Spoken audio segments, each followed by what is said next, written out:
Nama saya Pak Mulyadi. Saya bekerja di perusahaan ini dengan usia saya 59. Alhamdulillah saya di usia 59 tahun ini masih bisa dapat kerjaan yang lebih baik dan lebih layak dengan saya. Dan dengan hasil kerja saya di sini juga memuaskan lah. Dan dengan didukung oleh UMKM ini, mudah-mudahan ke depannya bisa lebih maju.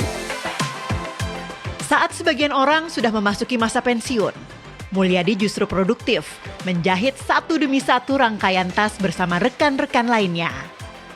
UMKM digital menjadi pintu masuk ke dunia kerja, terutama bagi mereka yang tidak terserap di sektor formal karena keterbatasan pendidikan, skill, ataupun usia.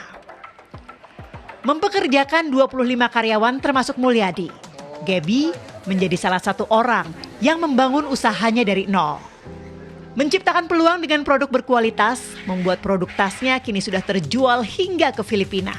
Aku merasa pembeli itu punya kebanggaan tersendiri kalau mereka membeli barang yang local brand. Jadi kita gencar nih bilang kalau kita ini local brand, kalau kita ini dijahit oleh tangan para penjahit-penjahit Indonesia, kita bisalah bersaing dengan barang impor. Jadi ketika orang membeli juga, ketika dia diberikan pilihan dengan kualitas yang sama, pasti pembeli akan lebih memilih barang lokal itu sih, karena mereka juga punya urgensi untuk pengen menyupport barang lokal Indonesia.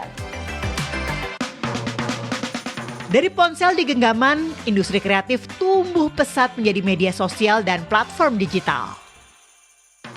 Sektor fashion menjadi pemegang terbesar kedua ekonomi kreatif di Indonesia dengan angka lebih dari 20%. Meski tak bisa dipungkiri kalau produk lokal masih harus bersaing ketat dengan barang-barang impor yang murah. Ini jadi tantangan bagi pelaku usaha maupun pemerintah.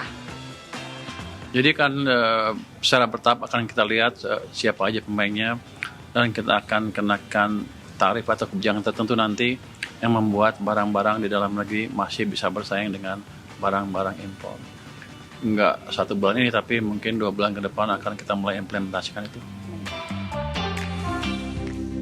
Tak hanya jadi tulang punggung perekonomian nasional, UMKM kini punya peran yang sangat penting dalam mendorong pertumbuhan dan pemerataan ekonomi hingga ke daerah terpencil.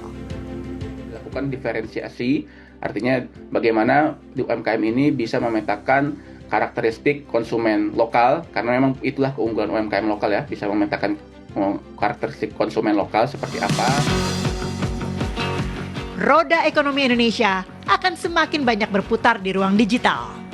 Ini semakin menjadi tantangan pula bagi pelaku UMKM untuk bersaing di harga, di kualitas, branding, skill digital, hingga inovasi. Ekonomi digital sudah bukan sekedar tentang siapa yang paling cepat menjual, tapi tentang siapa yang mampu tumbuh, bertahan, dan menciptakan kesempatan bagi lebih banyak pekerja. Tim MTech Media melaporkan.